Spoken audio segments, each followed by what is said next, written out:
지금 유튜브에 몇 명 정도 들어와 있어요? 예? 10명.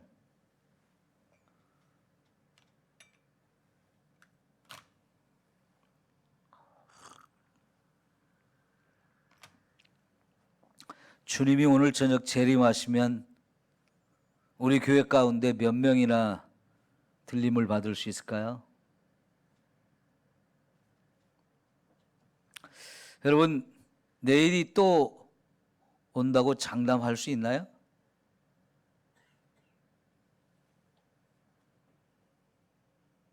이렇게 갑자기 코로나 바이러스로 인한 전염병이 전 세계를 휩쓸고 수많은 사람을 죽음에 이르게 하고 고통을 받게 하고 전 세계를 지금 꼼짝 못하게 두려움에 떨게 만들었어요. 이런 일이 있으리라고 상상도 못했습니다. 그죠? 갑자기 이렇게 돼가지고 벌써 1년이 넘었죠? 여전히 우리는 이 코로나 바이러스로 인한 전염병 이기지 못하고 있고요. 우리나라는 지금 점점 더 심각한 상황에 빠져들고 있어요. 여러분, 정말 우리 정신 차려야 됩니다.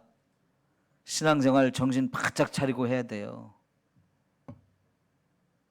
우리가 이렇게 신앙생활을 하는 게 어려운 상황이 된 거 생각해 보세요. 이런 상황이 있으리라고 생각을 못 했어요. 그러니까 내일도 있는데 뭐 하면서 오늘 열심히 안 하는 것을 내일이 있다는 핑계를 대면서 안 해도 됐어요. 그죠? 근데 막상 이렇게 되고 보니까 후회가 됩니다.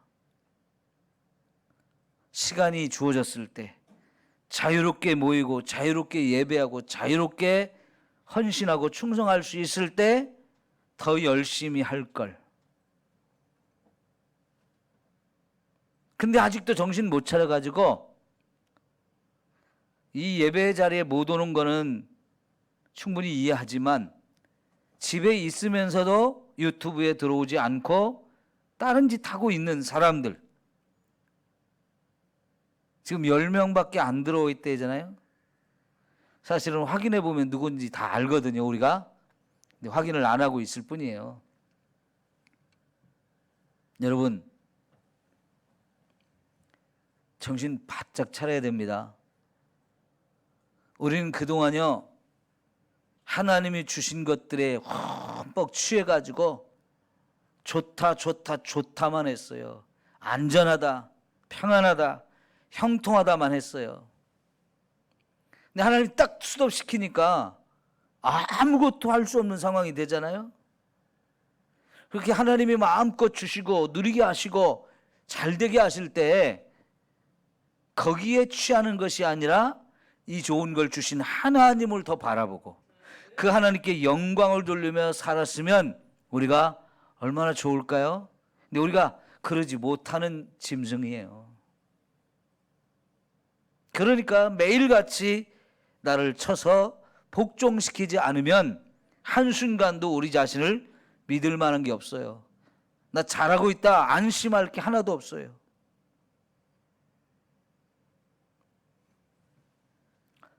더 우리 깨어납시다. 열심을 다합시다. 예. 더 예배를 드리려고 하고요. 더 말씀 붙들으려고 하고 더 기도하려고 해야 돼요. 거기에 우리 살 길이 있습니다. 예? 코로나 이거 아무리 힘들어도요, 살 사람은 삽니다. 예? 근데 이 정도 가지고 못 살겠다 그런 사람들이 지금 얼마나 많아요. 예? 극단적인 행동을 하고 극단적인 길로 가려고 하는 사람들이 지금 굉장히 많거든요. 그러나 여러분, 이런 상황이 돼도 하나님 앞에 굳게 서 있는 사람들은 걱정할 게 하나도 없어요. 죽어도 괜찮고요. 예? 왜? 죽으면 오히려 지금 하나님 앞에 더 빨리 갈 수 있으니까 더 감사하잖아요. 예? 우리 김봉래 권사님 오늘 밤 죽으면 미련이 남나요? 괜찮죠? 예, 그래요.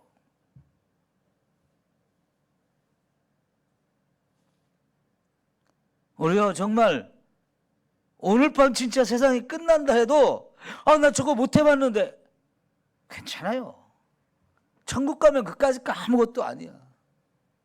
영원히 주와 함께 영생을 누리면서 에덴 동산에서보다 더 아름답고 귀한 삶을 영원히 살 수 있는데 이 세상에 미련 남을 거 뭐 있어요? 자식 결혼 못 시켜서요? 그것도 자기 몫이에요. 우리 애들 대학 가는 건 좀 보고 싶고요. 좋은 직장 가는 것도 좀 보고 싶고요. 예, 그 살아있을 때 갖는 소망이지만 우리가 하나님 부르시면 그거 아무것도 의미가 없습니다. 그래요. 하나님이 저와 여러분에게 시간을 주시고 기회를 주셨을 때 항상 최선을 다해야지 내일도 있으니까 오늘 못하면 내일 하지 뭐 하면서 자꾸 미루지 마시고 더 열심히 예배하고 더 열심히 기도하고 더 열심히 말씀 붙들고 저와 여러분이 삽시다. 네. 자, 오늘 여기 17절에 선악을 알게 하는 나무의 열매는 먹지 말라. 내가 먹는 날에는 반드시 죽으리라 하는 요 말씀을 좀 봐야 되는데 이게 굉장히 중요한 말씀이죠. 요 하나님은 우리에게 이렇게 살라고 했는데 이게 못해가지고 아담과 하와가 죄를 지어서 자신들도 불행해졌을 뿐만 아니라 그 후손된 모든 인류까지 그리고 하나님 만드신 온 세상을 다 파괴시켜버렸죠. 지금 이 문제 때문에 그랬어요. 그러니까 이게 성경에서 어마어마하게 중요한 부분이기 때문에 오늘 저와 여러분이 이 부분을 좀 잘 배워야 합니다. 자, 이게 이제 하나님의 명령이에요. 그죠? 동산에 수없이 많은 좋은 것들 많이 만들어놨어요. 보기에도 좋고 먹기에도 좋은 정말 아름다운 과일들 많이 만들어 놓고 그 중에서도 더 좋은 것은 동산 중앙에 있는 생명나무 열매. 이런 거 잔뜩 만들어 놓고 마음껏 다 먹어라 했는데 딱 한 가지, 선악을 알게 하는 나무의 열매는 따먹지 마라. 그거 따먹으면 반드시 죽는다 하고 하나님이 명령을 내렸어요. 그런데 여러분 이거는 두 번째 명령이 있어요. 두 번째 명령. 하나님께서 주신 첫 번째 명령은 뭘까요? 네, 생육하고 번성하라, 땅을 정복하라, 땅을 다스리라 하고 하는 이 1장에 나오는 요 명령이 첫 번째 명령이에요. 그 첫 번째 명령을 우리 한번 따라해 볼까요? 문화명령. 문화명령 이렇게 말합니다. 이 문화명령이라는 게 뭐냐면 여러분 이 세상 모든 만물을 하나님이 창조하셨으니까 하나님이 주인이에요. 그죠? 그리고 하나님이 다스리셔요. 그 하나님이 만들고 하나님이 주인이 되고 하나님이 다스린다면 그걸 가리켜서 우리가 하나님 나라라고 말할 수 있어요. 하나님 나라. 그러니까 우리가 1장과 2장에서 하나님이 천지를 창조한 이야기를 하는데 한마디로 표현하면 이게 하나님 나라를 창조한 거다라고 말할 수 있어요. 그러면 그 하나님 나라의 왕은 누구예요? 하나님. 그리고 그 하나님의 다스림을 받는 것은 하나님이 지금 모든 만물이에요. 하나님 만물이 다 하나님의 다스림을 받아야 되는 존재들이거든요. 그런데 하나님께서요, 사람을 만들고 나서 하나님이 다스리고 하나님이 주인 되으실 이 모든 만물을 사람에게 주면서 네가 다스려라 그랬어요. 이 다스리라고 하는 명령, 이게 하나님께서 인간에게 주신 첫 번째 명령인데 그만큼 세상 만물 가운데서 인간을 존귀하게 위대하게 만들어 놓으신 거죠. 근데 이 다스리라고 하는 거, 이거를 문화명령이라고 제가 아까 설명을 드렸는데, 문화명령이 뭔 뜻일까요? 문화명령이. 자, 보세요. 여러분, 우리 김삼순 권사님의 가정에 살아가는 모습하고 서우순 성도님이 살아가는 가정의 모습하고 같을까요? 틀릴까요? 틀리죠. 왜 틀릴까요? 그 가정을 다스리고 있는 부모님들의 생각과 생활 스타일에 따라서 그 가정의 분위기나 모습이 결정이 돼요. 그러니까 김삼순 권사님 부부가 우리 서우순 성도님하고 전혀 달라요. 생각도 다르고 자라온 배경도 다르고 이런 것이 다르다 보니까 그 가정의 분위기도 달라요. 자, 그것처럼요, 지금 하나님이 직접 다스리는 거하고 하나님이 하나님을 대신해서 사람을 세워주며 네가 다스려라 라고 했을 때, 사실은 하나님이 다스리는 거하고 아담과 하와가 다스리는 거하고 똑같았어야 돼요. 사실은. 왜냐하면 그렇게 할 수 있게 하기 위해서 하나님이 인간에게 주신 게 뭐냐면 하나님의 형상이에요. 그 하나님의 형상은 하나님의 어떤 겉모습이 아니라고 그랬죠. 하나님의 성품, 하나님의 속성, 이런 것들을 아담이 그대로 담게 하셨다는 거예요. 그래서 그 하나님 아버지의 모습 그대로 하나님의 성품과 속성 이런 것들을 그대로 닮았기 때문에 하나님이 다스리나 아담이 다스리나 같은 스타일이 나와야 되는 거예요. 그런데 자, 여기 이제 3장에 가면 선악과를 따먹기 시작하죠. 그때부터 이제 하나님이 다스리는 방식하고 사람이 다스리는 방식이 달라지기 시작하는 거예요. 근데 이 문화명령이라는 건 뭐냐면 내가 이 세상을 다스려서 아담이 세상을 다스리는데 그렇게 다스려서 어떤 모습으로 만들 것이냐, 어떤 세상을 만들 것이냐, 요걸 가리켜서 문화명령이라는 거예요. 다시 말하면 아담이 다스리는 이 세상이 어떤 문화적인 특징을 가진 나라가 되느냐, 요거예요. 그걸 가리켜서 이제부터 아담이 세상을 다스려요. 그런데 그 아담에 의해서 다스리는 이 세상이 사람들의 그런 문화가 어떻게 만들어지느냐, 이게 이제 결정이 되어지기 때문에 여기서 하나님이 원하는 모습으로 이 세상을 다스려서 그런 문화가 만들어진다고 하면 여러분, 그는 하나님도 기쁘고 인간도 최고의 사명을 감당한 거예요. 그런데 그거를 아담이 변질시켜서 자기가 원하는 대로 하나님의 뜻과는 다른 자기가 원하는 대로 따르게 만들어갔다. 그럼 이제 이게 변질이 되어진 거거든요. 자, 보십시오. 그거의 하나의 축소판이 뭐냐면 이스라엘 백성을 애굽에서 사는 걸 끄집어내 가지고 가나안 땅에 데리고 가서 거기서 새로운 나라를 만들었죠. 그게 바로 이제 하나님 나라를 만든 거예요. 이 세상 가운데 하나님 나라를, 타락한 세상 가운데 하나님 나라를 만들었어요. 그리고 거기에 처음에 사울 왕을 세웠더니 사울 왕이 하나님을 대신해서 이 하나님 나라 백성, 이스라엘 백성을 다스리는데 하나님 뜻에 맞게 통치를 했어요? 다르게 통치했어요? 전혀 다르게 통치했어요. 그래서 하나님도 사울을 왕으로 세운 걸 후회했어요. 근데 처음부터 사울이 그랬던 건 아니잖아요.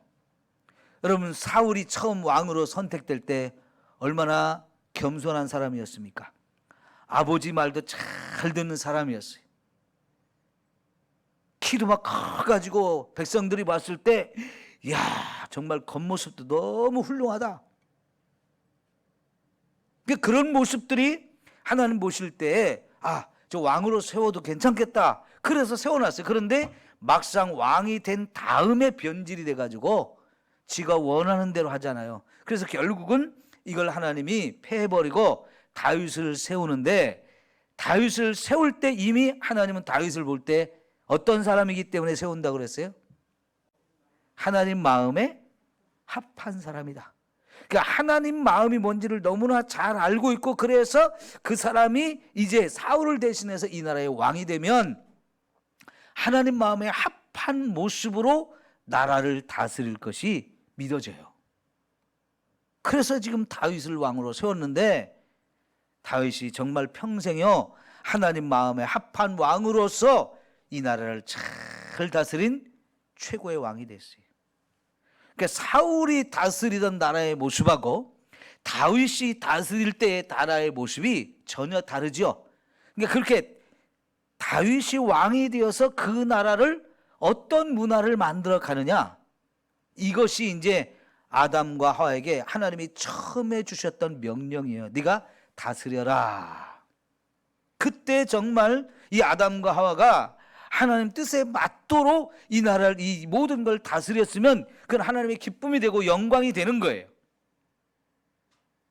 그게 이제 1장에 나오는 다스리라고 주신 문화 명령이라고 하는 거거든요. 그럼 여러분, 그 문화 명령은 지금 저와 여러분에게 다 주어진 거예요. 모든 인간에게 주어진 거예요. 그러면 아까 제가 가정을 예를 들어서 설명한 것처럼 우리들 각자 가정을 이루고 살 때에 그 가정을 정말 하나님의 뜻이 이루어지는 곳으로 우리 가정을 만들어가는 거, 그게 가정을 다스리는 부모의 책임이에요. 우리 그런 역할을 잘 하고 있나요? 못하고 있나요? 이걸 정말 하나님 마음에 합하도록 내 가정을 다스리도록 하는 거, 이건 정말 하나님 우리 모두에게 준 사명이기 때문에 지금 저와 여러분의 가정의 모습들을 잘 살펴보고 하나님 마음에 합하지 않은 것들이 있다면 자꾸 고쳐서 진짜 하나님 마음에 합한 우리 가정으로 만들어 가야 할 줄 믿습니다. 직장에서도 마찬가지예요. 어느 직장에 내가 어느 위치에 가서 일하든지 간에 거기서 정말 하나님 마음과 뜻에 맞는 그런 일꾼으로 우리가 쓰임받으며 그곳을 하나님의 뜻이 성취되어지는 곳으로 만들 때 그게 최고의 사명을 감당하는 것이 될 것이고, 우리가 그런 역할을 잘 감당하면 나 때문에 우리 직장에 좋은 일들이 생겨지는 이런 축복의 통로가 우리가 되어질 줄 믿습니다. 여러분, 하나님께서 아브라함을 저 갈대아 우르에서 끄집어내 가지고 가나안 땅으로 보냈어요. 그 가나안 땅에 이미 7족속이 여기저기 흩어져서 자기들의 나라를 만들고 자기들의 문화를 만들면서 살아가고 있었어요. 근데 하나님이 그 아브라함을 불러내서 이 가나안 땅에 들어가서 살라고 하신 것은 비록 한 사람이지만 그 하나님을 믿는, 하나님께 선택되어진 그런 사람으로서 이 가나안 땅에 들어가서 하나님 자녀답게 사는 모습을 보여가지고 이 땅 사람들에게 하나님 믿는 사람이 어떻게 사는 사람인지를 보여주면서 세상을 변화시키고 세상에 선한 영향력을 끼치기를 원하셨어요. 그래서 네가 그 역할을 잘 감당하면 이 천하 만민이 너를 통해서 복을 받는다, 이런 이야기를 하신 거예요. 그게 복의 근원이 되는 거지요. 여러분, 여자가 옛날식으로 말하면 전혀 다른 시댁으로 시집을 갔어요. 그 시댁은 오래전부터 내려오는 전통과 문화가 다 있어요. 그 시댁만의 어떤 고유한 전통이 있잖아요. 관습이 있고. 근데 나는 친정에서 살다 나 혼자 그 시댁에 갔는데 며느리 입장에서 모든 것이 낯설고 모든 것이 힘들잖아요. 그러니까 시집살이가 심했을 거예요. 그래가지고 그 집에 가서 벙어리 3년, 귀머거리 3년, 또 장님 3년 이렇게 살라고 그러잖아요. 그러나 그렇게 살다가도 우리는 뭘 해야 되나요? 그것이 우상을 섬기는 곳이고 그곳이 우리 시댁이 하나님을 모르는 곳이라면 내가 이 가정에서 하나의 미랄이 되어서 내 가정을 하나님 믿는 가정으로, 구원받는 가정으로 변화시켜서 온 가족이 함께 구원받는 새로운 축복의 가문을 만드는 이런 역할을 우리가 감당해야 되는 거죠. 그죠? 그게 바로 하나님이 저와 여러분에게 주신 문화 명령이라고 하는 거예요. 자, 그런데 자, 2장에 가면 이제 2장 17절에 하나님이 두 번째 명령을 주는데요. 선악을 알게 하는 나무의 열매를 따먹지 말라 그랬지. 선악을 알게 하는 나무의 열매를 따먹지 말라. 자, 우선 요 말을 설명하기 전에 2장 4절 5절을 봅시다. 2장 4절 5절. 이것이 천지가 창조될 때에 하늘과 땅의 내력이니 여호와 하나님이 하늘과 땅을 만드시던 날에 여호와 하나님이 땅에 비를 내리지 아니하셨고 땅을 갈 사람도 없으므로 들에는 초목이 아직 없었고 밭에는 채소가 나지 아니하였으며 안개만 땅에서 올라와 지면을 적셨더라 그랬는데, 특별히 5절에 사람을 뭐 할 사람이라고 표현하고 있어요? 네, 땅을 갈 사람이 아직 없었다라고 얘기를 했어요. 사람은 뭘 해야 된다고요? 땅을 갈아야 된 일을 하는 사람이라는 거예요.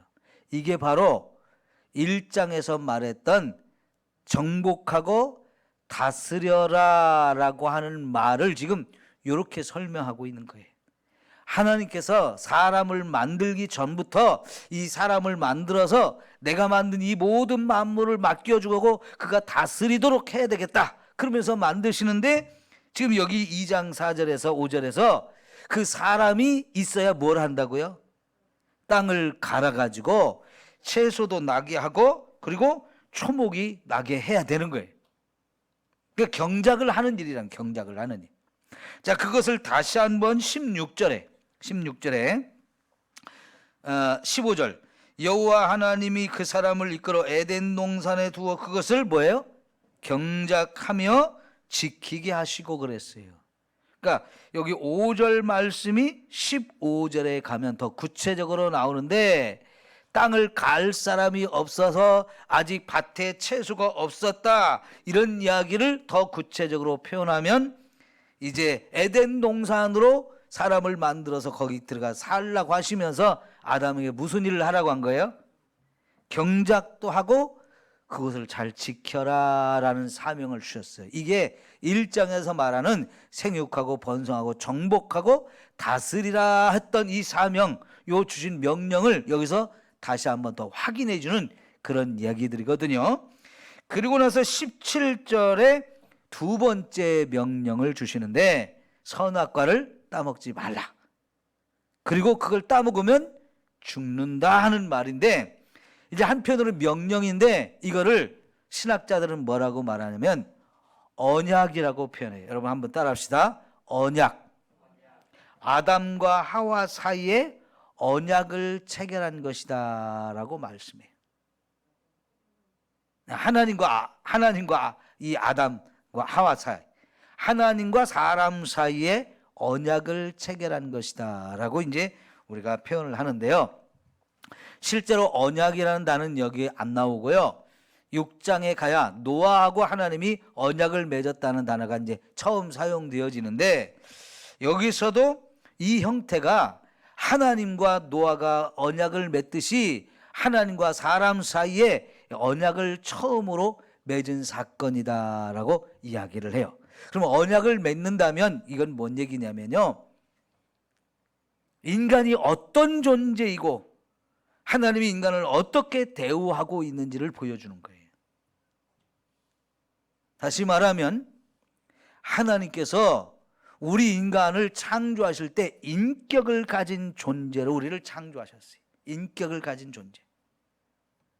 그렇기 때문에 하나님과 사람 사이에 언약을 체결할 수 있는 대상자가 되는 거예요. 근데 여러분, 세상에 인간 말고도 수많은 동물들과 막 물고기와 새들 이런 거 많이 있었잖아요. 근데 힘이 센 사자를 불러가지고 너 나하고 언약을 맺자 이렇게 말하지 않았어요. 고래를 불러가지고 너 나하고 언약을 맺자, 악어를 불러서 그런 말을 안 했단 말이죠. 수많은 것들이 다 있는데 그 중에서 유일하게 사람만 불러놓고 너하고 나하고 언약을 체결하자. 이 내가 명령을 하나 줄 건데 선악과를 따먹지 마. 만약 이거를 불순종하면 너 죽는다라고 이 말씀을 하셨어요. 그랬을 때 아담과 하와가 하나님의 이 명령을 듣고 여러분 뭐라고 대답했을까요? 대답을 했을까요? 안 했을까요? 여기는 안 나와요. 안 나오지만 우리가 상상해 볼 수는 있잖아요. 하나님이 그렇게 언약을 체결하자고 할 때 여러분 아담과 하와가 나 안 할래요. 그거 왜 해요? 그랬을까요? 아담과 하와도 네 알겠습니다. 제가 하나님 말씀하신 대로 그대로 하겠습니다 라고 아마 그렇게 충분히 그렇게 대답을 했을 거예요. 여기 상황이 그래요. 자, 우리 아이들이 부르는 우리가 어렸을 때 부르던 이런 노래가 있어요. 너하고 나는 친구 되어서 사이좋게 지내자. 새끼손가락 고리 걸고 꼭꼭 약속해 하면서 이런 노래 불렀었죠. 여러분 잘 알죠? 지금 하나님하고 아담 사이에 이런 약속을 지금 하는 거예요. 그 약속을 할 때 그 노래처럼 너하고 나는 친구다라고 말하는 것처럼 하나님이 자신을 한참 낮추어 가지고 사람의 자리로 내려오셔서 서로 눈을 마주 보면서 아담 하와 이리 와봐. 우리 서로 인격을 가진 존재로서 우리 서로 교제하고 있잖아. 그럴 때 우리 서로 약속을 하나 하자. 내가 이 에덴 동산에 선악을 알게 하는 나무를 만들어 놓고 거기에 열매가 맺힐 거거든. 다른 건 다 따먹어도 좋은데 요거는 따먹지 말자고 나하고 약속하자. 만약 너희가 이걸 따먹으면 넌 정말 죽는다. 반드시 죽는다. 그러니까 아담과 하와가 하나님이 그 말씀을 들었을 때 이걸 약속하자고 했을 때 네 알겠습니다 라고 분명히 여기 대답할 수밖에 없는 상황이에요. 했을 거라고 충분히 우리가 추측할 수 있는 상황이라는 거예요. 자, 그 얘기는 말씀드린 대로 아담과 하와가 인격을 가진 존재로 창조되었기 때문에 가능한 거예요. 그러니까 인격을 가졌기 때문에 하나님이 지금 약속하자라고 하는 말을 받아들여서 네라고 할 수도 있고 아니요라고도 할 수 있어요. 그러나 지금 이 상황은 그거는 예라고 대답할 수밖에 없는 상황이 되었어요. 하나님의 일방적인 약속이기 때문에, 일방적으로 명하는 약속이기 때문에 그렇게 네라고 말할 수밖에 없는 상황인데, 문제는 뭐냐면 그렇게 해놓고 약속을 해놓고 이걸 지킬 것이냐 안 지킬 것이냐, 그거는 누구한테 달린 거예요? 아담과 하와에게 달려 있어요. 그걸 가리켜서 뭐라고 하냐면 자유의지다라고 말해요. 여러분 들어본 말이죠? 자유의지. 사람에게는 자유의지라는 게 있다는 거예요. 할 것인지 말 것인지 그걸 스스로 결정할 수 있는 내 자신의 자유가 있고 의지가 있다는 거예요. 그걸 합해서 자유의지라는 말을 하는데, 이 자유의지를 가지고 있다는 것은 어마어마한 특권이에요. 축복이고요. 여러분, 얘네가 성탄절에 맞게 다 요 계절에 이렇게 아름다운 모습을 갖춰요. 그렇죠? 하나님이 그렇게 법칙을 정하고 얘 창조할 때부터 그렇게 만들었기 때문에 얘는 변함없이 때만 되면, 요 성탄절 때가 되면 제일 아름다운 모습을 이렇게 빨강과 초록과 또 금색의 꽃을 가진 이런 멋진 모습으로 자신의 모습을 다 드러내요. 그래서 성탄절에 제일 어울리는 꽃으로, 성탄절 분위기를 잘 느끼게 해주는 꽃으로 우리가 이제 이렇게 장식을 하잖아요.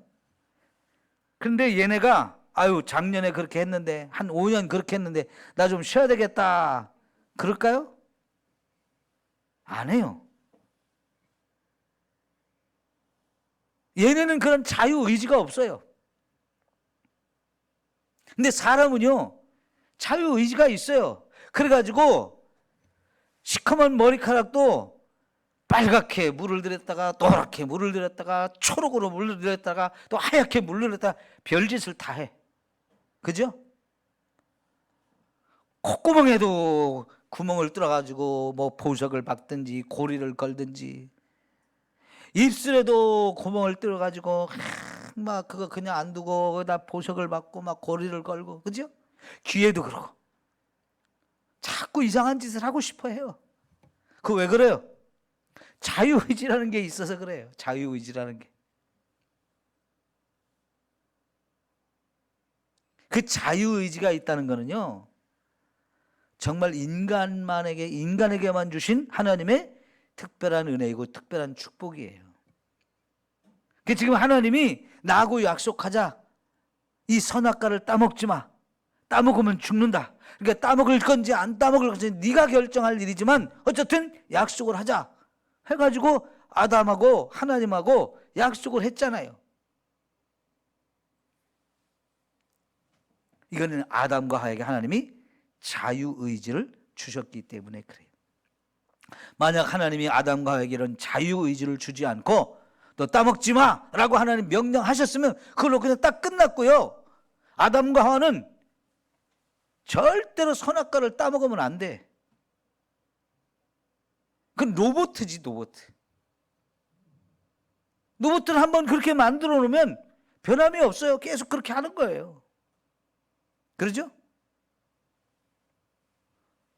여러분, 그러니까요. 여러분, 내비게이션을 틀어놓고 가다가 내비게이션이 지금 길을 알려줬어요. 그런데 내가 볼 때는 그 길로 가는 것보다 이쪽 길로 가는 것보다 것이 낫겠다 싶으면 우리는 내비게이션이 이쪽으로 가라고 그래도 이쪽으로 가죠. 그러면 내비게이션이 뭐라 그래요? 틀렸다 그러죠. 잘못 갔다 그러죠. 경로를 이탈했다 그러죠. 빨리 내가 알려주는 길로 가라고 그래요.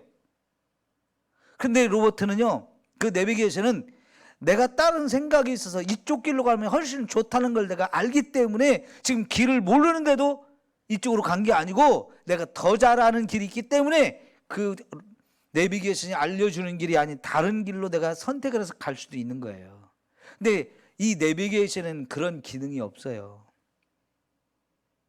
뒤늦게 이제 경로를 바꿔서 다시 검색해가지고 길을 다시 알려줄게요. 뒤늦게 그런 게 나오긴 하지만 여러분, 이 내비게이션은 자기가 스스로 생각해가지고 뭘 이렇게 할 줄을 몰라요. 그냥 프로그램 된 그대로만 하는 거예요. 우리 인간에게 선악과를 따먹지 마라 라고 하나님이 프로그램 넣어놓고 그렇게만 해야 된다고 하면 그게 로봇이라면 뭐 우리 인간 걱정할 필요가 없었어요. 그런데 우리 인간에게 자유의지라는 걸 하나님이 주셔가지고 그대로 할 것인지 안 할 것인지는 내가 결정을 하게 되어 있어요. 이게 하나님께서 인간을 자유의지를 주었다는 거고, 우리 첫째는 인격을 주었다는 거고, 두 번째는 자유의지를 주었다는 거예요. 그리고 이 약속을 위해서 하나님이 자신을 낮추어서 사람의 수준까지 낮추신 거예요. 그러니까 여러분, 하선이나 이런 아이들처럼 어린 아이들, 초등학교 1, 2학년 아이들을 부모님이나 선생님들이 그런 아이들하고 대화할 때는 주로 어떻게 합니까? 아이들하고 선생님이 서서 이렇게 말하는 게 아니고 아이들 키높이에 맞추어서 엄마 아빠가 자기의 무릎을 굽혀가지고 눈을 맞춰가지고 그렇게 얘기를 하는 경우가 많죠. 아이가 알아들을 수 있는 언어로, 아이가 알아들을 수 있는 말로 이렇게 설명을 하고 설득도 하고 가르치기도 하죠. 그럼 아이들도 자기들이 알아들을 수 있는 얘기를 하면 다 알아들어요. 여러분, 우리 박욱자 권사님 서로가 마스크 쓰고 다니는 거 참 신기하지 않아요? 예? 걔도 사람이니까 마스크 쓰면 불편하고 힘들다는 거, 답답하다는 거 다 알아요. 그런데 써야 된다라고, 코로나 때문에 위험하다고 안 된다고 쓰라고 하니까 걔도 어디에 가든지 쓰고 다녀요. 그러죠? 벗고 싶을 때가 분명히 있죠. 응, 코로나 안 걸려야 되니까 써야 된다고 그러면요, 애도 꼭 쓰고 다녀요.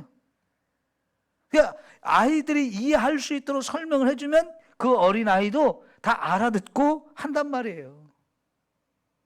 지금 하나님이 아담과 하와에게 자신을 낮춰가지고 찾아오셔서 이러한 언약을 체결하셨어요. 그럼 왜 이런 언약을 체결하셨을까요? 결국은 하나님께서 사람이 하나님께 순종하는지 안 하는지를 보고자 하는 거였어요. 왜요? 하나님은 창조주이고 인간은 하나님의 피조물이면서 비록 우리를 만물 가운데 최고의 존재로 만들어서 하나님 대신해서 이 모든 만물을 다스리는 그런 위치까지 올라와 있지만 여전히 하나님 앞에 서면 나는 하나님께 순종해야 되는 존재라는 것을 항상 기억하며 살고 실제로 그런 삶을 살아야 되기 때문에 그걸 가르치기 위해서 하나님이 아담과 하와가 하나님의 이 약속의 말씀에 순종하는지 안 하는지를 보기를 원하셨던 거예요.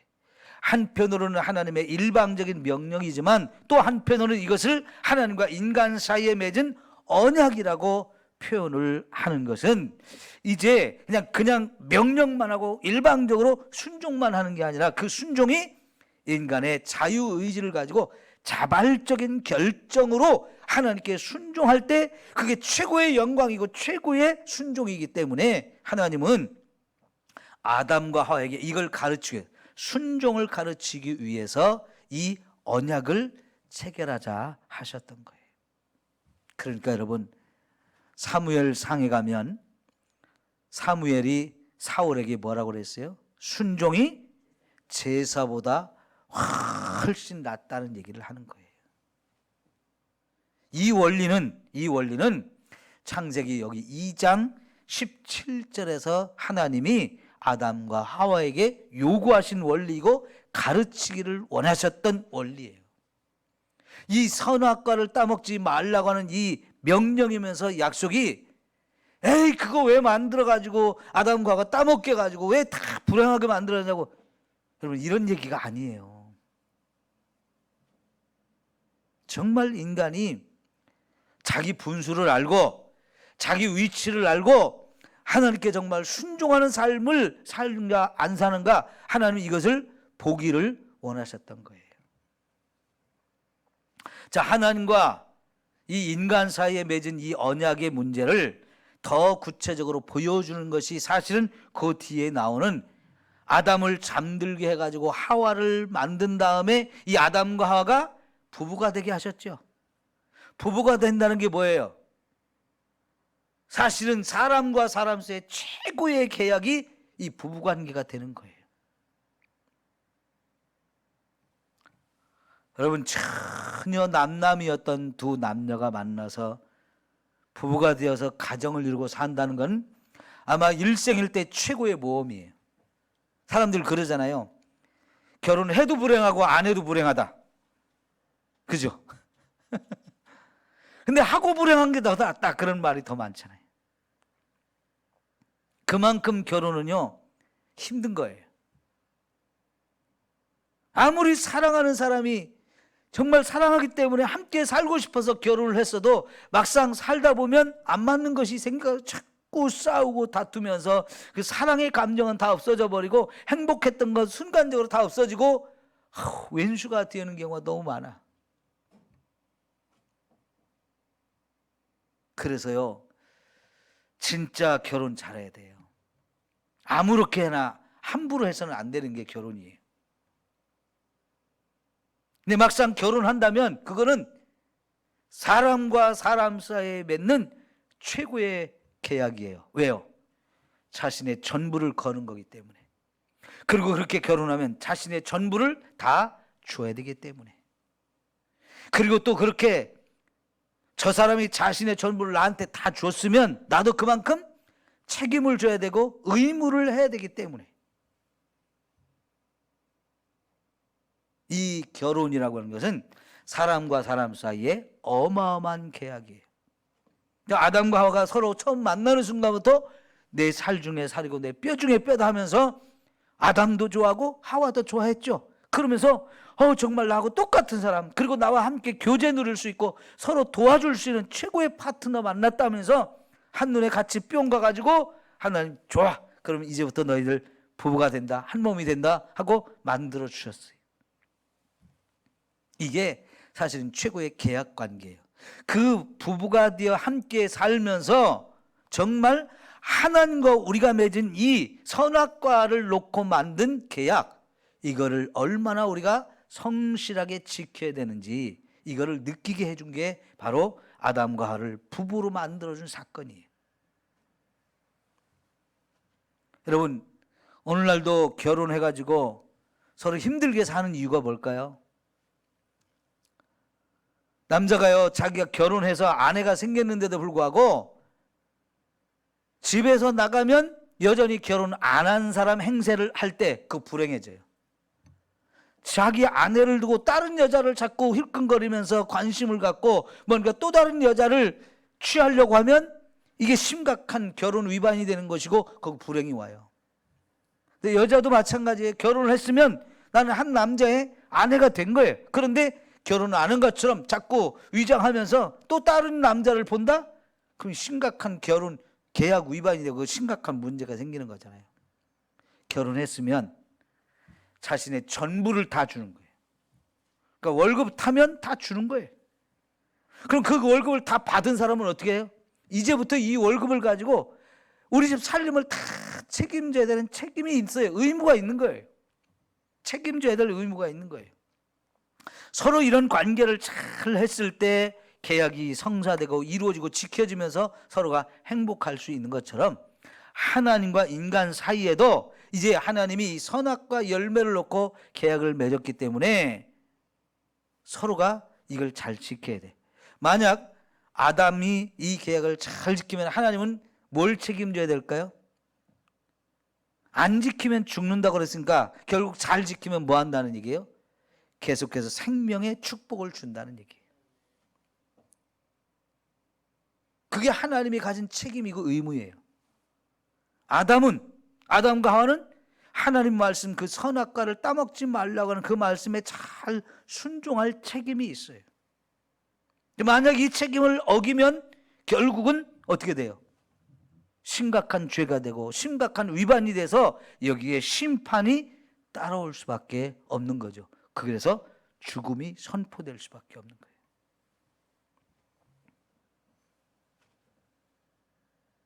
여러분, 이제 우리가 성경을 앞으로 계속 보는데 이 언약이라고 하는 내용이 굉장히 중요하기 때문에 오늘 제가 이 말씀을 더 자꾸 설명을 드리는 거였어요. 6장에 가서 노아와 언약을 맺은 것부터 시작해가지고 이제 특별히 하나님이 인간을 구원한다는 이야기를 계속 약속을 해줘요. 그래서 성경을 약속이라고 하잖아요. 구약, 신약. 이 약속보다 더 귀하게 쓰여지는 말이 언약이라는 뜻이에요. 그래서 아브라함하고도 언약을 세우고 모세와도 언약을 세우고 또 이스라엘 백성과 자꾸 언약을 세우면서 결국은 하나님은 그 언약하신 모든 걸 성취해 가시는 하나님이시기 때문에 여러분, 이 성경에서 이 언약이라는 말을 이해하는 건 매우 중요해요. 그래야 성경을 이해하는데 이게 큰 도움이 되는데, 성경은 한마디로 하나님의 언약 그리고 그걸 어떻게 성취해 가는가, 이 두 가지로 성경 전체를 이해할 수 있는데, 성경 전체에서 첫 번째 언약이라고 하는 개념을 우리가 찾아볼 수 있는 게 여기 창세기 2장 17절이었어요. 여기 언약에 관한 것은 그래서 제가 나중에 6장에 가서 또 12장에 가서 계속해서 구체적으로 더 설명을 드리겠습니다만은, 어쨌든 지금 이게 최초의 언약이었단 말이에요. 최초의 언약.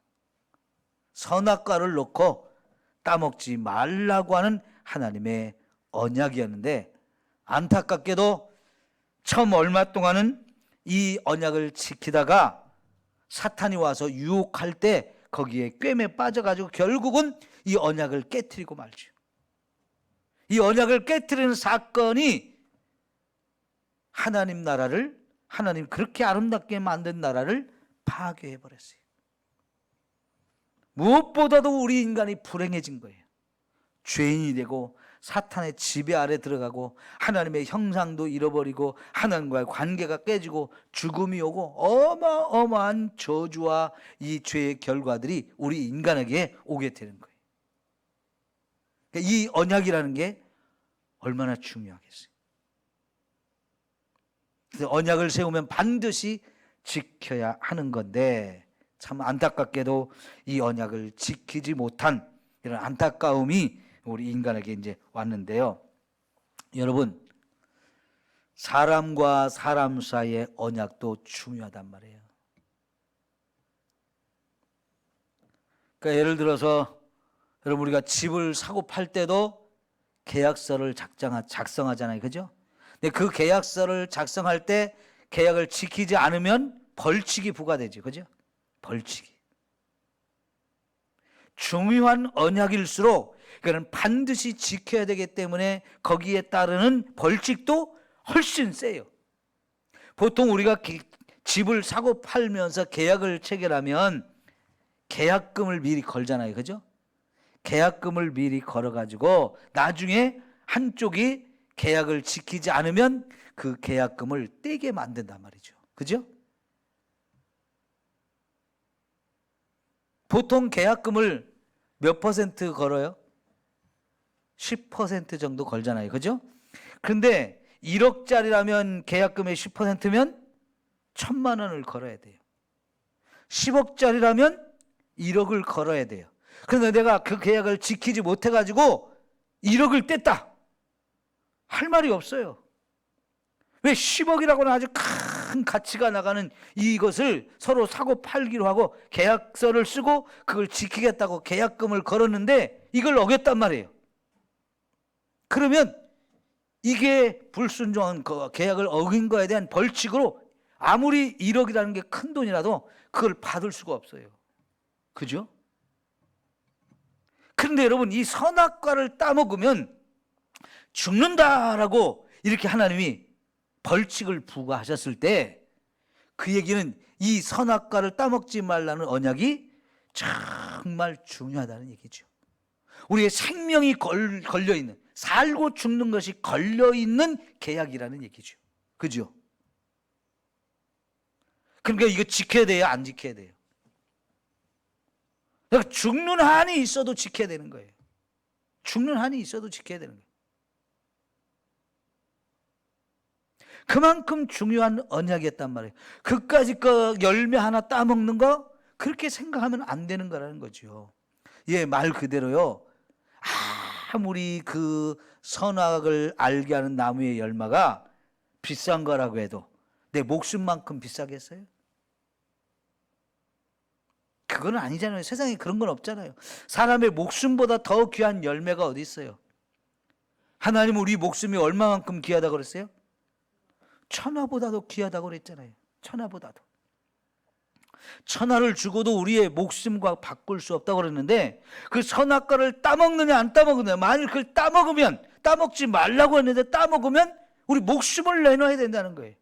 그만큼 그 약속이 소중한 약속이라는 거예요.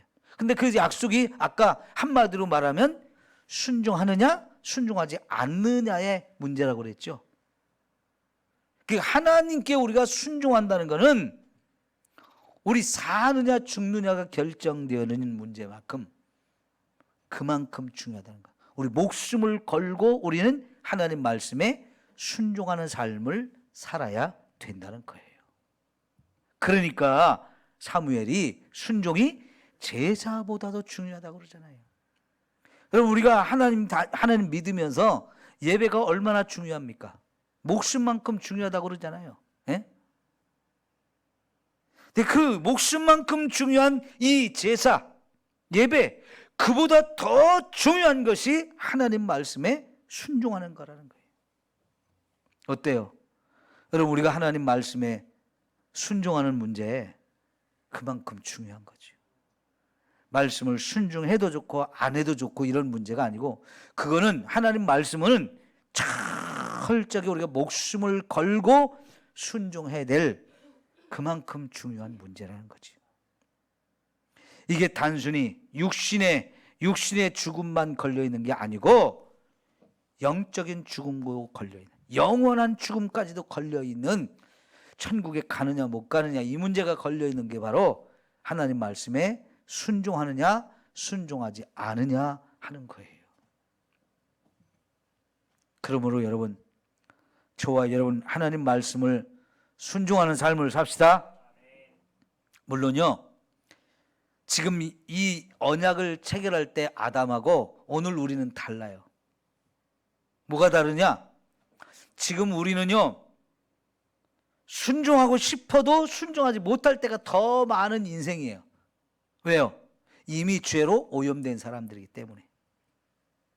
이미 죄로 오염되어졌기 때문에 하나님 맞아요, 나 순종하고 싶어요, 순종하는 게 너무 중요한 줄 알아요, 나 정말 순종 좀 하게 해주세요, 막 목숨 걸고 막 몸부림치며 노력을 했는데도 불구하고 순종하지 못할 때가 더 많아요. 그래서 바울 같은 사람도 오호라 나는 곤고한 사람이로다, 내 마음으로는 하나님 말씀에 순종하며 살고 싶은데 요놈의 육체가 자꾸 순종 못하게 만드는 나 이 모습, 난 너무 괴롭다, 그게 내 모습이다 하면서 사도 바울도 너무너무 그런 자신의 모습 때문에 괴로워했어요.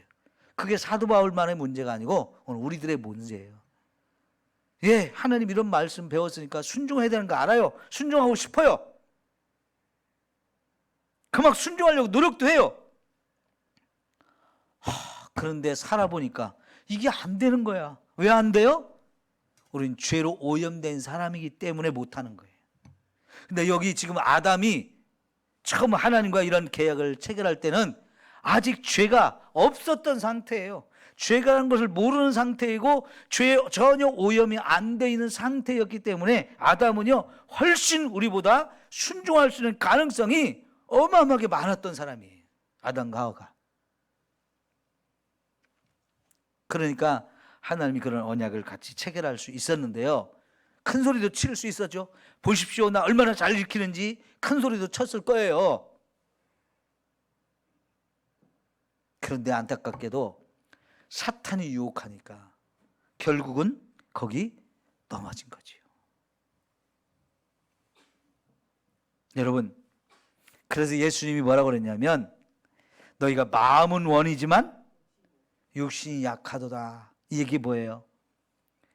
우리가 정말 순종해야 된다는 거 알고 순종하고 싶은 마음이 우리 안에 가득한 거 주님도 아셔요. 근데 그 마음과 달리 이놈의 육체가 자꾸 못하게 한단 말이에요. 근데 그런 저와 여러분의 연약함을 예수님이 아신다는 거예요, 모르신다는 거예요? 아신다는 거예요. 충분히 이해한다는 거예요. 충분히 이해해요. 그래서 예수님이 그런 저와 여러분의 죄를 짊어지고 나를 대신해 십자가 죽어서 우리의 죄를 용서해 주셨을 뿐만 아니라 이제 그렇게 죄 사함을 받고 이제 정말 나 하나님 이런 엄청난 용서받고 이 용서받기 위해서 예수님이 엄청난 희생을 당하고 죽음까지 고통을 당하는 그런 어마어마한 일을 경험해서 내가 죄가 용서받는데 나 이제 용서받은 사람으로서 진짜 말씀대로 살고 싶어요. 전보다 더 간절하게 순종하고 싶은 마음이 생겼거든요. 그런데 여전히 죄를 이기지 못하는 이 연약함이 있기 때문에 하나님께서 이제는 우리에게 선물을 보내주셨어요. 그 선물이 뭘까요? 성령의 충만한 은혜예요. 그래서 바울도 로마서 7장에서는 오호라 나는 곤고한 자다 그랬는데 누가 이 사망의 몸에서 나 좀 건져줄까 그랬는데 8장에 가면 뭐라고 그랬어요? 성령의 법 안에서, 그죠? 성령의 법 안에서 내가 죄와 사망의 법을 이기고 거기서 벗어나서 자유를 얻고 이제 하나님께 감사하리로다, 하나님께 찬송하리로다, 죄와 사망의 법에서 나를 해방하였도다. 팍 감사하며 노래하잖아요. 그게 뭡니까? 성령의 충만한 은혜를 주신다는 거예요. 그러니까 여러분, 우리가 죄인이기 때문에 여전히 하나님 말씀에 100% 순종할 수 있는 이런 능력이 없는 거 알아요. 그렇지만 우리에게는 이제 하나님 말씀에 순종하고 싶은 열망이 구원받기 전에는 비교할 수 없을 만큼 커졌어요. 그죠? 하나님 말씀대로 살고 싶어요. 나 순종하며 살고 싶어요. 이 열망이 우리 안에 생긴 거, 이게 첫 번째 감사한 거고요. 구원받은 사람한테 주어지는 축복이에요. 나 정말 거룩하게 살아야 된다는 거 알아요. 그래서 노력합니다. 그런데 또 못하면 하나님이 예수님을 통해서 우리의 죄를 용서해요. 회개하면서 우리는 용서받아요. 그것도 부족하기 때문에 성령을 보내주셔서 그 성령이 오시면 나로 하여금 이 육체의 소욕과 싸워서 성령의 소욕도로 살아가지고 성령의 열매를 맺을 수 있는 사람으로 저와 여러분을 인도하셔요. 그러니까 오늘 여러분, 나 하나님 말씀대로 살고 싶습니다. 순종하며 살고 싶습니다. 이 기도를 하고요. 내가 지금까지 순종하지 못한 죄를 용서해 주세요. 이 기도도 해야 되고요. 그리고 이제 내가 정말 이런 엄청난 죄를 용서해 주신 주님의 은혜 감사해서 순종하고 싶은데 부족하니까 내게 성령의 충만한 은혜를 허락해 주세요. 그래서 내가 못하는 거 성령의 힘으로 순종할 수 있게 해주세요. 여기까지 가야 됩니다. 네, 거기까지 가야 돼요. 여러분, 이 선악과를 놓고 하나님과 우리 사이에 맺은 이 언약, 너무너무 중요해요. 아담과 하와만 이 언약을 맺은 게 아니고 아담과 하와는 모든 인류의 대표자예요. 저와 여러분도 아담과 하와 함께 이 하나님 앞에 이 언약을 체결했던 사람들이에요. 근데 죄로 인해서, 죄를 지음으로 인해서 우리는 이 순종을 못하는 자가 되고 언약도 깨어졌지만 그 언약이 지금도 하나님이 저와 여러분에게 원하시는 바예요. 너희들 순종하며 살아라. 순종하며 살아라. 하나님 지금도 저와 여러분에게 요구하시는 것이 그거잖아요. 기도합시다.